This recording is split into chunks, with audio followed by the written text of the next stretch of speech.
In this video, I'll show you how to change the language on your Xero invoice. Once you are on your Xero account, the first step is to head over to the top bar, and on the left hand side, you want to click on the second option, which is for sales. Now, under sales, you want to head over to the very bottom and click on sales settings, and that will take you to the settings page. And from here, you want to go to the sales option, and down below, you want to click on invoice settings.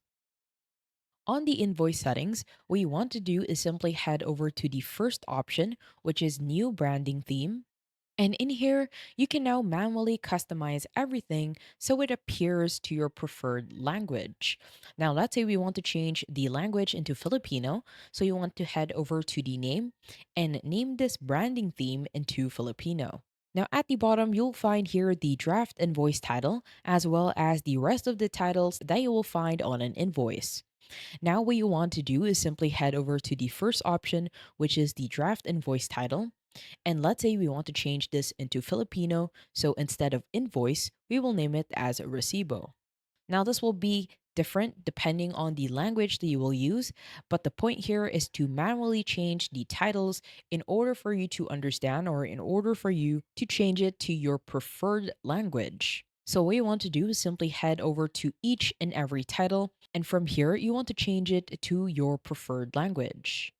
And once you're done editing your branding theme on the right hand side, this is where you can also change a lot of things. Let's say you want to show or not show the tax number, column headings, item code, unit, and price quantity. And at the bottom, you can also show the tax subtotals by tax rate, tax rates over 0%, tax components over 0%, as well as a single tax subtotal.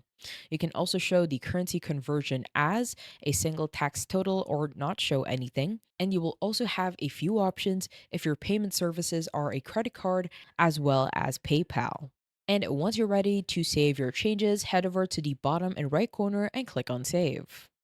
And once you do that, as you can see, you will now have a second branding theme whenever you create your invoices. I hope you found this tutorial helpful. Please let me know if you have any other questions in the comment section below, and I will try my best to help you out.